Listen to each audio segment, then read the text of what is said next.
ने यूक्रेन की मदद के लिए अपने सबसे भरोसेमंद टैंक M113 आर्म्ड कैरियर को जंग के मैदान में उतारने का फैसला ले लिया है, जिनकी मरम्मत का काम अमेरिका के इंडियाना प्रांत में मौजूद मिलिट्री कैंपों में शुरू हो चुका है। क्योंकि अमेरिका इन्हें जल्द से जल्द यूक्रेन की मदद के लिए भेजना चाहता है, इसके लिए कई टैंक मिलिट्री कैंप में लाए गए और वहां मौजूद अधिकारियों ने उनके अच्छे तरीके से जांच शुरू की। किसी ने उनके पुर्जे को जांचा तो किसी ने इंजन की ताकत को परखा। इसके बाद जिनमें छोटी मोटी खराबी की शिकायत थी उन्हें फौरन सही किया गया, जिसके बाद उन टैंकों को ट्रकों में लोड करवाकर यूक्रेन रवाना कर दिया गया। और ऐसा इसलिए क्योंकि अमेरिका ने इस जंग में हर मोर्चे पर यूक्रेन के साथ खड़े रहने की कसम खाई है। इसलिए उसकी मदद के लिए अमेरिका ने अपने भरोसेमंद टैंकों में एक M113 आर्म्ड कैरियर को यूक्रेन के लिए रवाना कर दिया है, जो कि 1994 में अमेरिका की सेना में शामिल किया गया था। ये उस वक्त के बाकी टैंकों के मुकाबले काफी हल्के थे, लेकिन इनकी ताकत को लेकर कभी किसी ने सवाल नहीं उठाए। अमेरिका को वियतनाम की लड़ाई के वक्त ऐसे टैंकों की जरूरत पड़ी जो वजन में हल्के हो लेकिन उनकी मजबूती जस की तस बनी रहे। तब M113 आर्म्ड कैरियर की मदद ली गई, जिसे लोहे की जगह एल्यूमिनियम से बनाया गया था। ये टैंक एक M2 बोइंग मशीन गन से लैस होता है। हालांकि इसके नए वर्जन में कई और हथियारों को शामिल किया गया है, जिनमें कई घातक मिसाइलें भी हैं। हालांकि 2007 के बाद अमेरिका की सेना ने इसे रिटायर कर दिया और इसकी जगह नए टैंकों को सेना में शामिल करने का फैसला लिया गया। हमले से खार्किव के कई इलाकों को भारी नुकसान पहुंचा। आरोप यह है कि पुतिन की सेना ने कई रिहायशी इमारतों के साथ कुछ गोदामों पर भी निशाना साधा और उन पर एक साथ कई बम और मिसाइलें गिराईं, जिसकी वजह से खार्किव में जगह जगह भीषण आग लग गई, जिसके बाद दमकल की कई टीमों को आग बुझाने के काम में लगाया गया। वहां से सामने आई एक तस्वीर में कुछ दमकल कर्मी आग पर पानी की बौछार करते दिखाई दिए। इस काम में उन्हें कई घंटों का वक्त लग गया। हालांकि आग के पूरी तरह बुझने तक उन गोदामों में रखी सभी चीजें जलकर राख हो चुकी थी। कई गाड़ियां भी इस भीषण आग की भेंट चढ़ गई। बताया गया कि रूस के जंगी जहाज लगातार उन इलाकों पर मिसाइलें बरसा रहे हैं। और उधर यूक्रेन के ज़ापोरिज़िया में रूसी हमले में कई इमारतें तबाह हो गई। रूसी सेना ने वहां न केवल बम गिराए बल्कि मिसाइलें भी बरसाई, जिसकी वजह से ज़ापोरिज़िया के कई इलाके तहस नहस हो गए। रूसी हमले के बाद सामने आई एक तस्वीर में चारों तरफ मलबे का ढेर दिखाई दिया। वहां की ज्यादातर इमारतें पूरी तरह ढह चुकी थी। कुछ मकानों में तो हमले के काफी देर बाद तक आग लगी रही, जिसे बुझाने के लिए दमकल विभाग के कर्मचारी घंटों डटे रहे। इसके अलावा रूसी सेना ने वहाँ की कई फैक्ट्रियों को भी निशाना बनाया। इन हमलों में कुछ लोगों के मारे जाने की भी खबर है। और इस बीच रूस ने इस बात से साफ इनकार कर दिया है कि पोलैंड और बल्गेरिया की गैस सप्लाई बंद करना किसी भी तरह की गैस ब्लैकमेलिंग है। ये भी साफ हो गया है कि पुतिन की शर्तें ना मानने वाले यूरोप के देशों पर अगला एक्शन 15 मई के बाद होगा। मतलब ये कि यूरोप पर पुतिन के प्रहार की अगली तारीख भी तय है। गैस की सप्लाई इस वक्त यूक्रेन और रूस की जंग में सबसे बड़ा कूटनीतिक दाव बनी हुई है। पुतिन ने साबित कर दिया कि यूक्रेन की जंग में जो भी उनके साथ नहीं है, उन्हें इसकी कीमत भुगतनी होगी। यूरोप की लाइफलाइन को ही पुतिन ने काटने की तैयारी कर ली है। एक्शन तो केवल बल्गेरिया और पोलैंड पर किया, लेकिन इसका असर पूरे यूरोप में हो रहा है। बल्कि यूरोप के बाहर भी जो देश रूस की गैस पर निर्भर है, उनके लिए मुश्किलें बढ़ने वाली है। पुतिन ने सीधा सिग्नल दिया है कि उनके साथ कारोबार केवल उनकी ही शर्तों पर होगा। जंग शुरू होने से पहले तक प्रतिबंधों की तलवार रूस के सामने लटकी थी। जंग छिड़ते ही प्रतिबंध लगा भी दिए गए, लेकिन उन प्रतिबंधों से लड़ रहे रूस के सामने अब प्रतिबंधों पर प्रहार करने के अलावा दूसरा कोई विकल्प नहीं है। अब ना तो उन्हें किसी का डर है और ना ही कोई संकोच। बल्कि जंग के शुरुआती दिनों में तो सोचा यह भी जा रहा था कि अगर रूस से यूरोप के देशों ने गैस खरीदनी भी बंद कर दी तो रूस की अर्थव्यवस्था चौपट हो जाएगी। लेकिन बल्गेरिया और पोलैंड की गैस सप्लाई काटकर पुतिन ने दिखा दिया है कि उनके पास गैस के खरीदारों की कमी नहीं है। क्योंकि पुतिन पहले से कूटनीतिक जंग की तैयारी में थे। रूस ने चीन और भारत के साथ कच्चे तेल की डील पहले से ही कर ली है। ऊर्जा से जुड़ी ये दोनों डील रूस के लिए बेहद अहम है, जबकि यूरोप की कमर तोड़ने वाली है। खबर है कि बल्गेरिया और पोलैंड पर पुतिन का एक्शन पूरे यूरोप की नींद उड़ाने वाला रहा। गैस के लिए रूस पर निर्भर देश अब यूक्रेन की जंग में रूस के खिलाफ बोलने से भी घबरा रहे हैं। खबर है कि यूरोप की 4 तेल कंपनियां पहले ही रूस को रूबल में पेमेंट कर चुकी है। यूरोप की 10 तेल कंपनियां ऐसी हैं जो रूस के बैंकों में खाता खुलवा चुकी है, जिसके जरिए रूबल में गैस की पेमेंट की जा सके। यूरोप के कुल 23 देश ऐसे हैं जिन्हें रूस की नेचुरल गैस पाइपलाइन के जरिए पहुंचती है। पाइपलाइन पूरी तरह से रूस के कंट्रोल में है। और इनमें ज्यादातर देश नाटो के सदस्य हैं और जो नाटो के सदस्य नहीं भी है उनकी भी जान गैस में ही अटकी है। 2 देश तो ऐसे हैं जहां 100% नेचुरल गैस रूस से ही पहुंचती है। इनका नाम है चेक गणराज्य और लातविया। दोनों नाटो के सदस्य हैं और हर दिन पुतिन को कोसते हैं, लेकिन रूस की ही गैस पर पूरी तरह निर्भर है। हंगरी अपनी जरूरत की 95% गैस रूस से लेता है, जबकि स्लोवाकिया 85%। ये आंकड़े जंग छिड़ने से पहले तक के हैं। बल्गेरिया और पोलैंड की सप्लाई तो काटी जा चुकी है, लेकिन सप्लाई जब तक चल रही थी तब तक बल्गेरिया 75% और पोलैंड 54% गैस की सप्लाई रूस से ले रहा था। फिनलैंड की बात की जाए तो फिनलैंड ऐसा देश है जो अभी नाटो में नहीं है, लेकिन दावा ये किया जा रहा है कि मई से वो नाटो की सदस्यता लेने की प्रक्रिया शुरू कर देगा।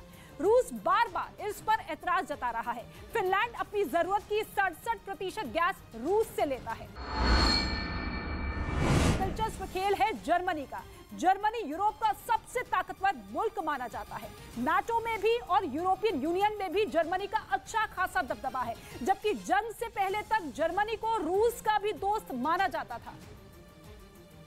और खबर है कि जंग से पहले तक जर्मनी अपनी जरूरत की 66% गैस रूस से लेता था। जंग जब शुरू हुई तब भी नेचुरल गैस की 55% सप्लाई जर्मनी तक रूस से ही आ रही थी। और अब भी जर्मनी ने नेचुरल गैस का रूस से इंपोर्ट बंद नहीं किया है। हाँ, लेकिन दावा जरूर किया है कि ये साल खत्म होने तक रूस से गैस का इंपोर्ट पूरी तरह से बंद कर दिया जाएगा। साथ में ये भी कहा गया है कि गर्मियां खत्म होने से पहले रूस से गैस की खरीद आधी कर दी जाएगी। लेकिन हकीकत ये है कि जंग छिड़ने के बाद तो जर्मनी ने रूस से गैस की खरीद और भी ज्यादा बढ़ा दी। अभी भी जर्मनी की गैस की खरीद काफी ऊंचे स्तर पर बनी हुई है।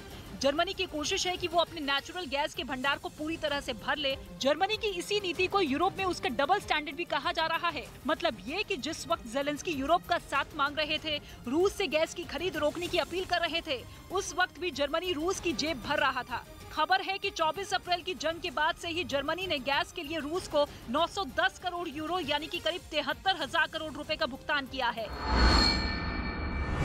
और यही वो पैसा है जो यूक्रेन की जंग के दौरान भी व्लादिमीर पुतिन की हर नीति को कामयाब बना रहा है। यही वो दाव है जो इस जंग में पुतिन की हर चाल को पूरी तरह सटीक बना रहा है। गैस पर पुतिन के गेम प्लान को पूरे यूरोप को बांट कर रख दिया है। जबकि यूरोपियन यूनियन की एकजुटता उनकी सबसे बड़ी ताकत हुआ करती थी। यूक्रेन की जंग शुरू होते ही पहला बंटवारा ये हुआ कि यूरोप में कौन सा मुल्क नाटो का सदस्य है और कौन सा मुल्क नाटो का सदस्य नहीं है। दूसरा बंटवारा हुआ रूस के समर्थक और रूस के विरोधियों का। तीसरा बंटवारा हुआ रूस से गैस खरीदने वालों और रूस से गैस नहीं खरीदने वालों का। चौथा बंटवारा हुआ रूस की गैस के लिए रूबल में पैसे देने वालों का और रूबल में पेमेंट से इनकार करने वालों का।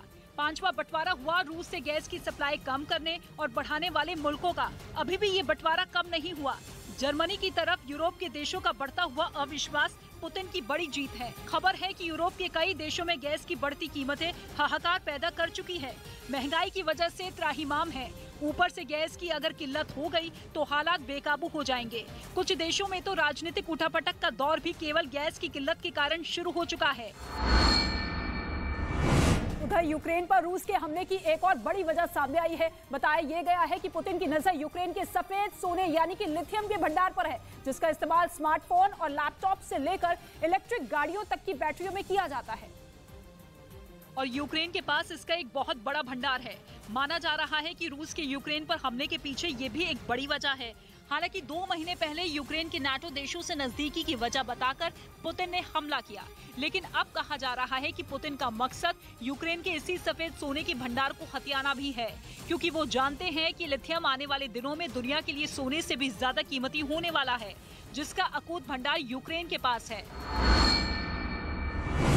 यूक्रेन में लिथियम का ज्यादातर भंडार उसके पूर्व के डोनबास इलाके में है, जहां कब्जे के लिए रूस की सेना ने इस वक्त अपनी पूरी ताकत झोंक दी है, क्योंकि यूक्रेन के एक्सपर्ट्स के मुताबिक वहां के पूर्वी इलाके में करीब 5 लाख टन लिथियम मौजूद है। और अगर ये अनुमान सही साबित होता है तो यूक्रेन दुनिया के सबसे ज्यादा लिथियम भंडार वाला देश बन सकता है।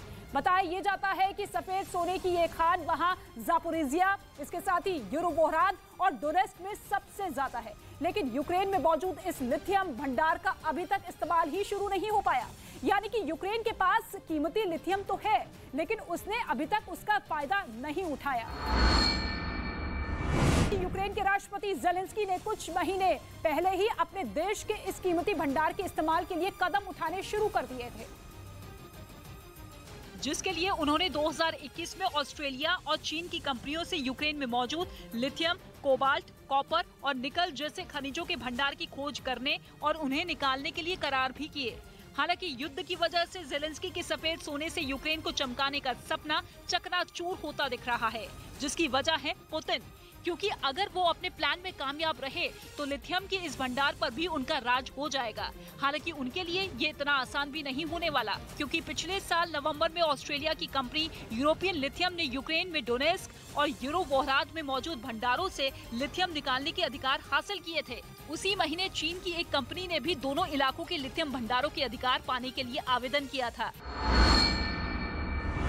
लेकिन रूस के यूक्रेन पर हमले से लिथियम के इन रिजर्व पर काम ही नहीं शुरू हो पाया है। इस साल 24 फरवरी को रूस की सेना ने पुतिन के आदेश पर यूक्रेन के कई शहरों पर हमला बोल दिया और इसकी वजह बताई गई कि पुतिन यूक्रेन के नाटो देशों के सदस्य बनने की तरफ कदम बढ़ाने से नाराज थे। वो नहीं चाहते थे कि नाटो देशों की सेनाएं उनकी सीमा के नजदीक अपना ठिकाना बना ले। लेकिन अब जो खबर आई वो भी कम चौंकाने वाली नहीं है।